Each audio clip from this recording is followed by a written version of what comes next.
Apakah boleh mengqadha salat Jumat dengan salat asar? Mungkin maksud dia bukan mengqadha, menjamak. Menjamak. Menurut mazhab Hambali tak boleh menjamak salat Jumat dengan salat asar. Kenapa tak boleh? Karena salat Jumat ibadatun mustaqillah, ibadah yang berdiri sendiri. Maka tidak bisa menjamak salat Jumat dengan salat asar. Jadi habis salat Jumat, udah, nanti asarnya salat asar.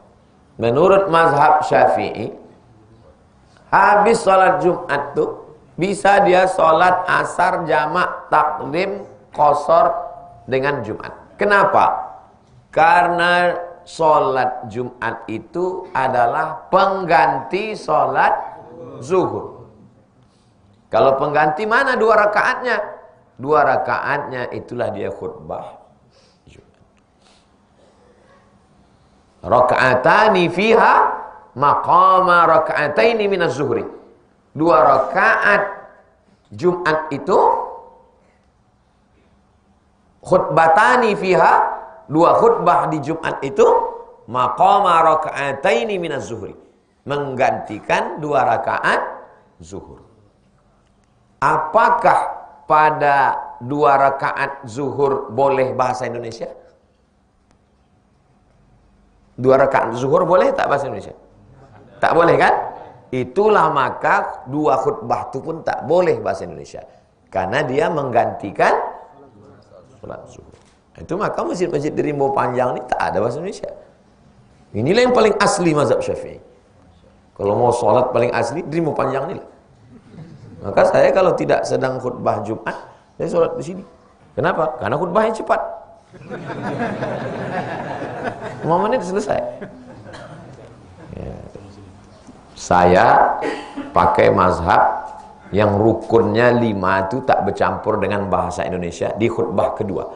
Maka di khutbah kedua saya tak ada bahasa Indonesia. Alhamdulillah, wassalatu wassalamu ala Rasulillah. Asyhadu an la ilaha illallah syarikalah wa asyhadu anna sayyidina Muhammadan abduhu wa rasuluhu la nabiyya ba'dah. Allah Ta'ala fil Qur'anil azim, ya ayyuhalladzina amanu ittaqullaha haqqa tuqatih wa la tamutunna illa antum muslimun. Allahumma fil muslimina wal muslimat.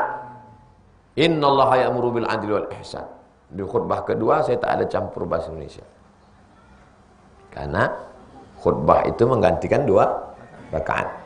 Kalau yang digantikan bisa dijamak, maka yang menggantikan juga bisa. Itulah dalil mazhab Syafi'i.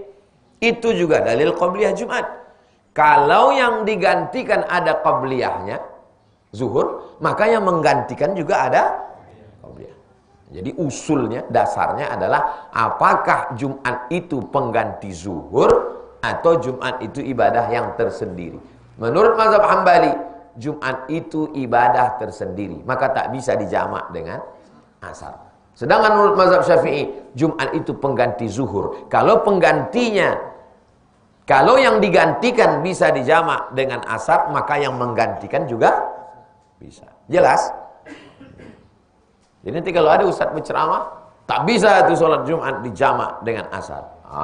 Berarti dia pakai mazhab Hambali. Bisa kata dia. Berarti dia pakai mazhab Syafi'i. Kalau mau jawab singkat, mudah aja. Menurut mazhab Syafi'i bisa, Hambali tak bisa. Cuma saya mau menjelaskannya detail ke antum. Artinya nanti waktu antum ditanya orang, kalau bisa jawab detail, jawab detail.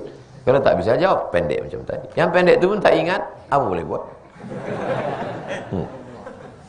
Bagaimana menasihati orang yang rajin ibadah, rajin ke masjid, tapi mereka lupa kepada anak dan istrinya saat bermaksiat. Pengajian rajin, ke masjid rajin, bini tak berjilbab. Suami yang tidak menyuruh istri berjilbab, 2 kemungkinan. Pertama, dia tak tahu hukum kepala rumah tangga. Itulah pentingnya kursus perkahwinan. Buatkan nanti minta kursus pernikahan supaya laki-laki ini tahu tanggung jawab. Yang kedua, dia tahu tanggung jawab dia, tapi dia takut ke bininya. Takut ke bini ini tak ada obatnya. Kalau takut melawan Israel, itu bisa dimotivasi dengan ayat-ayat jihad. Ustadz, ini ada beberapa tentara mau ke Papua melawan OPM. Tolong Ustadz berikan motivasi. Saya duduk sama tentara. Kamu membela NKRI ini negeri berdarah-darah para syuhada mati syahid melawan Belanda. Maka kau membela ini, kalau mati kau mati syahid. Kalau kau mati syahid, kau mati sakratul maut kal qarsi, macam cubitan lembut pada kulit. Kau tak kena azab kubur dan kau tidak dihisab di akhirat, langsung masuk surga. Semangat. Tapi orang yang takut ke bini tak bisa dimotivasi. Antum yang lajang ketawa jangan lepas sekali. Karena antum belum juga tahu cuma nasib kalian. Jadi jangan mengejek orang yang takut bini. Karena bisa jadi berbalik nanti ke kalian. Saya waktu di Malaysia itu ditanya haji itu waktu di rumah. Ustaz, macam mana orang yang takut bini? Saya bilang orang takut bini itu di akhirat nanti tidak kena azab kubur. Kenapa macam tu Ustaz? Sebab dia di dunia udah terlampau kena azab. Kata malaikat, yang ini tak usah kita azab lagi. Udah azab betul di dunia. Nampak itu dari sebelum nikah tu udah nampak gaya-gayanya itu nampak. Jemput bang sekarang depan UIN. Nah, gitu. Hati lah. Siap lah kawan. Cuman masalahnya laki-laki ini mengalami ketakutan luar biasa. Laki-laki ini takut dia kehilangan perempuan. Itulah yang membuat perempuan itu merasa lebih. Jadi kalian kalau meminang orang, jangan tunjukkan kalian takut. Aku meminang kau supaya kau bisa jadi ibu untuk anak-anakku, supaya anak-anakku soleh. Aku beginilah orangnya, tamat dari UIN, kerja pun belum beberapa mapan, aku dari Lancang Kuning, aku dari UIR, aku dari UNRI. Kalau kau mau hidup bersama, kita jalan. Kalau kau tak mau, 1000 di belakang siap. Gitu. Jangan di awal tuh kalian udah banting harga. Kaulah satu-satunya deh. Kalau kau tak menerima, abang sama siapa? Tidak kalian.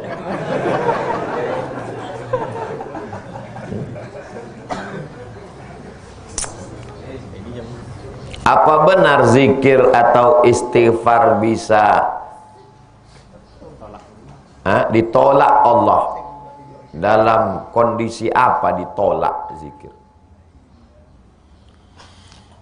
Istighfar itu zikir, tasbih zikir, tahmid zikir, solawat zikir, baca Quran zikir, sembahyang itu pun zikir. Aqimis sholata lidzikri, zikir. Nah, jadi semua itu adalah cara wasilah untuk mengingat Allah. Kapan zikir bisa tertolak? Pertama, zikir di dalam tempat najis. Asyhadu anna Muhammadar Rasulullah. Antum dalam toilet, Allahumma sholli ala sayyidina. Tertolak itu tak boleh. Makanya dalam hati aja. Atau mau berwudu, ada WC di dalam. Bismillahirrahmanirrahim. Nawaitu raf'al hadas. Tak bisa, tertolak itu. Yang kedua, zikir yang dibuat-buat. Man ahdasa, siapa yang membuat-buat. Ma laisa min. Man ahdasa, siapa yang membuat-buat. Fi amrina, dalam masalah agama. Ma laisa minhu, tak ada dalilnya sama sekali. Minhu, dari agama ini. Ditengok dari aspek apapun tak ada. Quran tak ada, hadis tak ada, ijma' tak ada, qiyas tak ada. Fahuwa raddun, maka amal itu mardud, tertolak. Selama masih ada minhu, ya latif, ya latif, ya latif, ya latif, ya latif, ya latif, ya latif. Boleh apa tak boleh? Boleh. Mana dalilnya? Walillahil asmaul husna fad'uhu biha. Allah punya asmaul husna, maka panggillah dia. Di antara asmaul husna, Latif, yang maha lembut. Ya Latif, engkau yang maha lembut. Kau kenapa zikir kau ini dari tadi ya Latif? Mau menghadap calon mertua. Biar supaya lembut hati dia. Ya Latif, ya Latif, ya Latif. Begitu sampai situ lembut aja hati dia, lunak. Hati mertua tadi. Mertua jantan lunak, mertua perempuan tidak. Itu maka banyak zikir. Kebetulan zikir-zikir ini disusun oleh Imam Al-Haddad, maka disebut dengan Ratib Al-Haddad. Kebetulan zikir-zikir ini disusun oleh Imam Al-Attas, maka disebut dengan Ratib Al-Attas. Kalau untuk melembut-lembutkan, Ratib Al-Attas. Kalau untuk menguatkan, Ratib Al-Haddad. Mau berperang, melawan musuh, Ratib Al-Haddad. Untuk lembut, Ratib Al-Attas. Isinya apa? Isinya ayat Quran, hadis Nabi, zikir, doa, disusun oleh ulama. Jangan baca Ratib Al-Haddad, jangan baca Ratib Al-Attas, jangan baca zikir sakran, bid'ah ini. Terus apa yang kami amalkan Ustaz? Baca kitab ini, baca ini, keluarkannya buku kecil. Judulnya Al-Ma'thurat, disusun oleh Syekh Al-Qahtani, cetakan Saudi Arabia. Apa bedanya? Yang disusun Imam Haddad bid'ah, yang disusun Imam Attas bid'ah. Kalau disusun Al-Qahtani tidak. Sama-sama disusun ulama. Jadi ulama menyusun. Apa benar sholawat tidak pernah ditolak Allah? Sholawat ada yang disampaikan Nabi dalam hadis. Lafaz sholawat yang ada dalam hadis, buka 99 tanya jawab sholat. Sholawat yang ada dalam hadis. Ada satu lagi sholawat yang dibuat ulama. Allahumma salli ala sayyidina Muhammad wa ala ali sayyidina Muhammad tibbil qulubi wa dawaiha. Itu dibuat ulama. Salatan tunjina biha min jami'il ahwali wal afat. Salat ulama. Tanfariju bihil kurab wa tuqda bihil hawaij. Salat yang dibuat oleh ulama. Tak boleh membuat-buat salawat. Siapa yang membuat-buat salawat ini masuk neraka, pelaku bid'ah. Imam Syafi'i membuat salawat. Kullama zakarahu zakirun wa ghafala an zikrikal ghafilun. Itu salawat yang dibuat Imam Syafi'i dalam kitab Ar-Risalah, kitab usul fikih. Pas di dalam itu ada dia. Bermimpilah seorang ulama berjumpa sama Imam Syafi'i. Imam Syafi'i, apa balasan Allah untuk engkau? Kata Imam Syafi'i, Allah masukkan aku ke dalam surga. Istanaku terbuat dari emas, lantainya permata, kubahnya, dan aku diiringi oleh para malaikat. Apa amal engkau? Karena aku menulis salawat. Kullama dzakaraka dzakirun wa ghafala an zikrikal ghafilun. Itulah yang selalu dibaca waktu malam Jumat habis. Lama dzakaraka dzakirun wa ghafala an zikrikal ghafilun.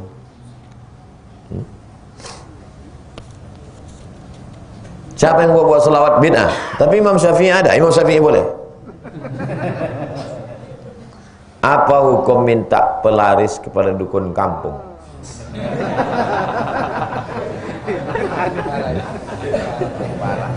Yang dukun itu membaca ayat. Wa may yattaqillaha yaj'al lahu makhraja wa yarzuqhu min haitsu la yahtasib wa may yatawakkal 'alallahi fa huwa hasbuh. Innallaha balighu amrih qad ja'alallahu likulli syai'in qadara. Selalu disebut dengan ayat 1000 dinar. 1 dinar 4,25 gram emas. Sekarang lebih kurang 5 juta. Berarti kalau 1000 dinar 5 miliar. Waktu diamalkan orang itu diberi Allah dia rezeki dari yang tak disangka-sangka. Apakah boleh membaca ayat tertentu dengan mengharapkan balasan tertentu? Boleh. Mana dalilnya? Dalilnya bertawassul dengan amal soleh. Amal soleh apa? Membaca kalam Allah. Nanti masuk toko pagi baca Fatihah sekali, Qul huwallah 3 kali, Qul falaq sekali, Qul binnas sekali, sholawat supaya dijauhkan dari gangguan jin-jin setan, supaya dibukakan Allah pintu rezeki. Boleh, tak salah. Tapi dia dukun Pak Ustaz. Mungkin dia ini dukun syariah.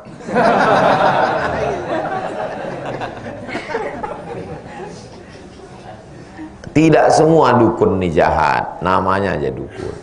Contohnya dukun yang baik, dukun beranak, dukun sunat. Dukun sunat itu mana pakai? Tapi kata dukun itu memang sudah konotasinya jelek. Jadi coba belajar bahasa lagi. Kalau udah disebut dukun, tapi tidak semua. Dukun beranak, dukun sunat, dukun tukang khitan itu disebut juga dukun. Yang tak boleh itu dukun yang berkawan sama jin, kayak mantra-mantra, dukun santet, manggil hantu. Belajar lagi bahasa. Di samping itu ada juga syarat-syarat. Ini tak betul. Harus mondar-mandir dulu ke sana kemari, ke kiri. Itu jinnya itu menyuruh. Harus diambil diambil lidah terenggiling. Lidah terenggiling itu kalau dibukanya mulutnya begini, maka berdatangan semut-semut. Maka dikeringkan lidah terenggiling itu, digantungkan di atas toko. Sebagaimana lidah terenggiling itu berdatangan semut, begitulah pembeli itu datang ke toko itu. Itu sihir itu. Sama juga kalau benci sama orang, diambil tulang pukang. Pukang itu kan malu sama orang, tak berani. Sebagaimana malunya pukang ini, begitulah budak ini malu mau kenalan sama orang. Antum pinang anak gadis orang, dia tak mau. Antum sakit hati, antum santet dia pakai tulang pukang. Sesudah disantet pakai tulang pukang tu malulah dia macam pukang. Malu kenalan sama orang, malu keluar rumah, akhirnya sampai tua tak berlaki. Itu sihir, setan punya kerja. Diambil air mandi orang mati, disiramkan ke depan warung orang. Sebagaimana orang benci menengok kubur, takut, begitu orang takut belanja. Itu syarat-syarat itu yang mengasihnya setan. Paham itu kan? Ditariknya korelasi itu. Kita kalau berdoa tak pakai tulang pukang, tak pakai air orang mati, tak pakai lidah terenggiling. Cukup pakai lidah multi level marketing. Bagaimana cara minta maaf dan bayar hutang pada orang yang pernah kita ghibahi dan kita zolimi? Kalau membayar hutang, hutang itu materi, benda, duit, pinggan, mangkuk, balik kan? Kalau tak ada orangnya, balik ke ahli warisnya. Nanti ahli waris membagi kepada warisnya. Kalau tak juga, maka diserahkan ke masalih ammah, kepentingan umum. Kepentingan umum maksudnya kepentingan untuk masyarakat banyak. Contohnya, ke sinilah. Berapa dulu kau hutang? Ada 100 juta Pak Ustaz. Bawa kan sini, kasihkan dia biar selesai. Masalih ammah. Kalau yang kita ribahi, ribah ini tak benda. Macam mana membalikkan ribah? Pernah kita ceritakan aib dia. Itu dengan minta maaf. Apakah kalau kita minta maaf mesti kita sebutkan dosanya? Tidak. Aku minta maaf ya, kemarin waktu kumpul arisan rumah kau aja yang kami bahas. Tak perlu. Aku minta maaf segala silap salah dosaku. Aku pun begitu juga. Dah, kalau kita sama-sama ngaji tak terlalu penting dia salah. Bahkan sebelum tidur malam kita udah maafkan semua. Orang yang menyimpan dendam sama dengan menyimpan duri dalam daging. Antum mau memetik bunga mawar, tertusuk durinya sikit, terpatah duri itu, masuk ke dalam. Antum lepaskan atau antum biarkan? Orang yang menyimpan dendam kesumat, sakit hati, sama dengan menyimpan itu. Menyimpan itu. Asal tersenggol, balik sakit. Menghabiskan energi. Pikiran kita habis ke situ, cakap kita. Update status pun bolak-balik ke situ. Jadi, lepaskan aja. Banyak yang perlu dipikirkan. Ustaz pikirkan? Enggak, tak pernah saya pikir. Pikiran saya, macam mana saya mau menulis syarah Riyadhus Shalihin, macam mana saya mau menulis tafsir, macam mana anak-anak santri, macam mana pesantren, macam mana jadwal saya keliling. Kan capek gitu tuh memikir, menyimpan itu. Pelong, lepas. Berkurangkah rezeki kita Ustaz? Lan tamuta nafsun, orang tidak akan mati qabla an tastakmila rizqaha wa ajalaha. Sebelum rezekinya penuh, sebelum ajalnya sampai, orang tak akan mati. Semua dokter di Pekanbaru ini mengatakan antum mati, kalau rezeki belum penuh, tak mati. Rezeki antum sudah ditetapkan Allah 1 miliar. Baru habis 900 juta, tak mati. Sampai akhirnya antum opname habis 1 miliar itu baru mati. Nah, jadi kalau orang kuat akidahnya, dia tak takut dengan hidup ini. Keberanian tak membuat cepat mati, ketakutan tak membuat lambat mati. Kalau tak mati, kata Allah, tak mati. Biasa kita buka toko dari jam 7 pagi sampai jam 9 malam. Sekarang kita buka jam 6 pagi sampai jam 6 sore. Itu ikhtiarnya, usahanya. Apa bedanya kita buka toko jam 5 sore sampai jam 10 malam dengan jam 6 pagi sampai jam 10 malam?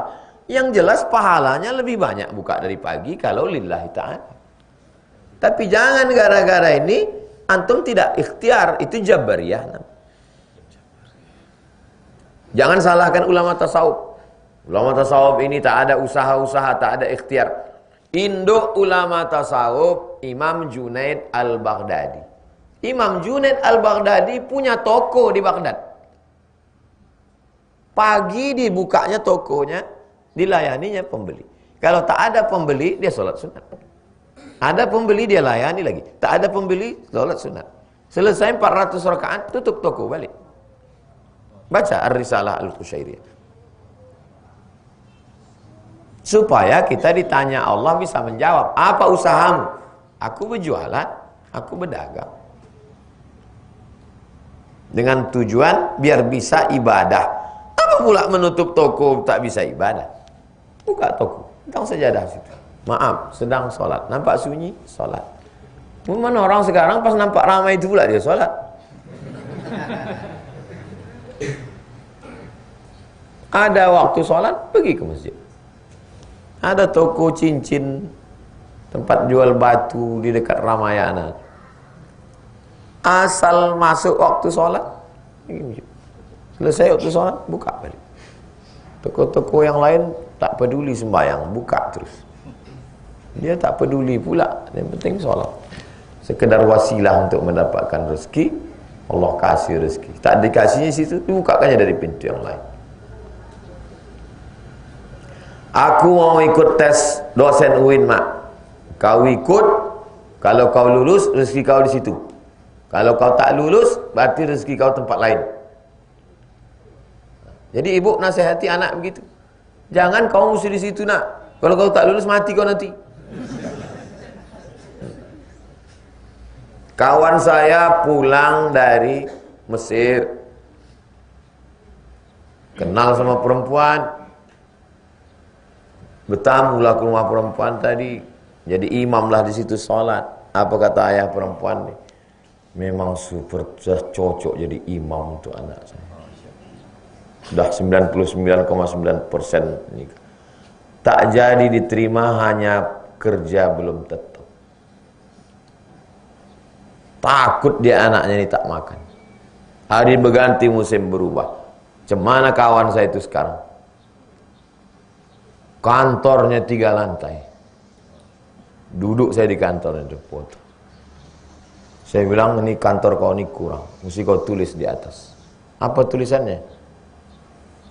Bekerjalah hingga mereka menyesal.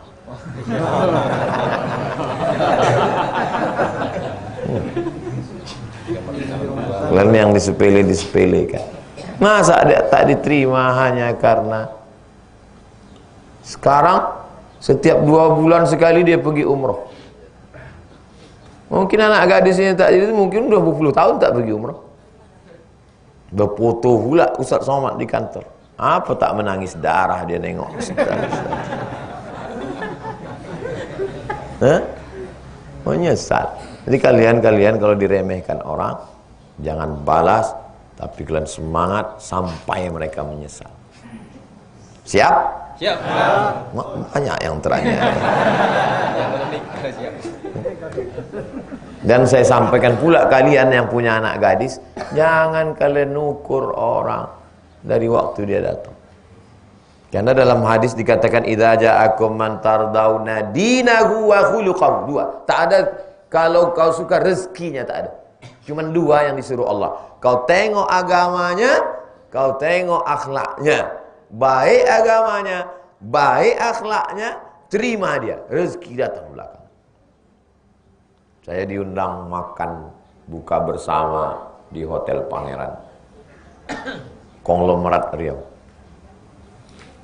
Kami dulu Ustaz, waktu pertama nikah, kata ibu nih istrinya, bertamu ke rumah keluarga tutup orang pintu karena dianggap mau mengutang beras, minjam beras. Sekarang undang. Jadi jangan sepelekan orang. Nampak orang ini baik, jujur. 2 yang ditengok. Dinahu, agamanya, wa khuluquhu, akhlaknya. Kenapa 2? Karena ada orang yang rajin sholat tapi cakapnya kasar. Ini tak cukup. Ada pula yang lembut, baik tapi tak sembahyang. Ini tak cukup. 2. Dinahu, agamanya dan akhlak. Baik dia, terima dia, nikahkan anak. Selamat. Ini gara-gara dia datang naik Grab, dan dia datang naik ojek tak diterima, padahal dia baik. Diterima yang punya mobil, rupanya tak sembahyang. Diterima ini rupanya berdukun. Udah hancur babak belur, baru bertanya ke Ustaz, "Gimana ini Pak Ustaz? Menantu kami tak sembahyang." Beribu pertanyaan menantu tak sembahyang. Saya udah begitu, dalam hati saya, mampus kau. Dulu datang orang baik-baik, tak kau terima. Sekarang, dulu waktu masih gadis, datang orang baik, oh sekarang laki pemabuk, pecandu narkoba, tak sembahyang, barulah posting di Instagram, aku siap menerima apa adanya. Apa adanya lagi, udah babak belur.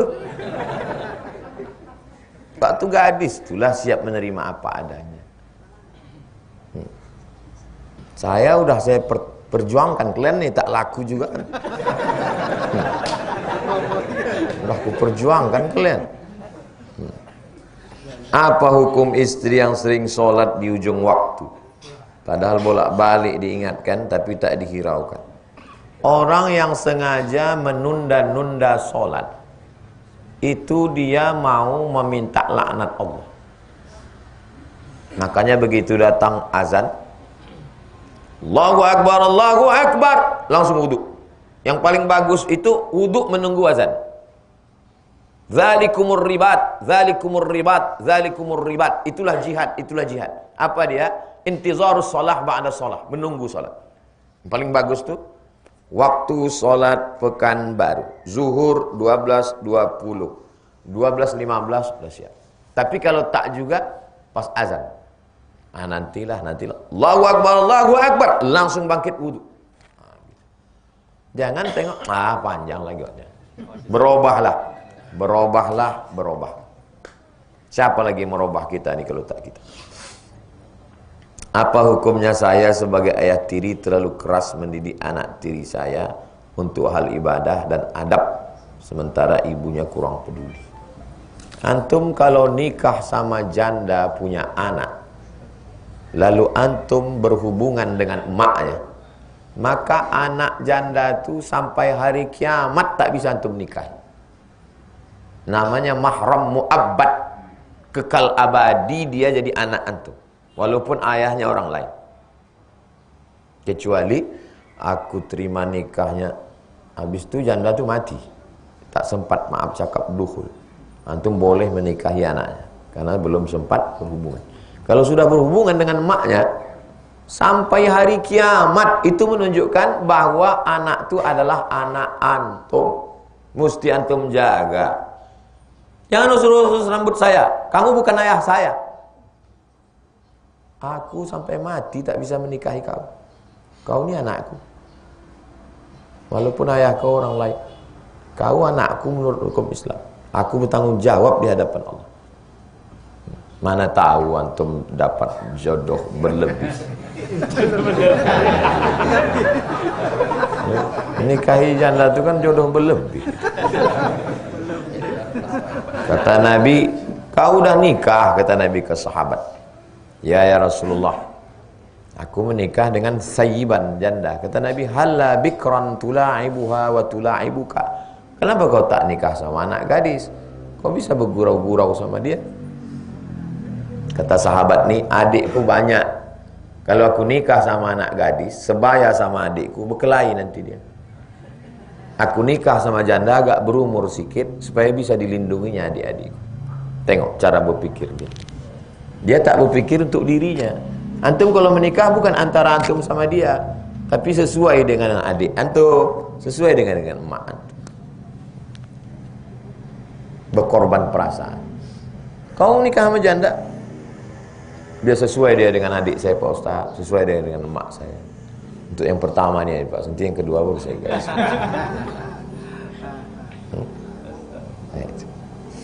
Itulah kaji kita.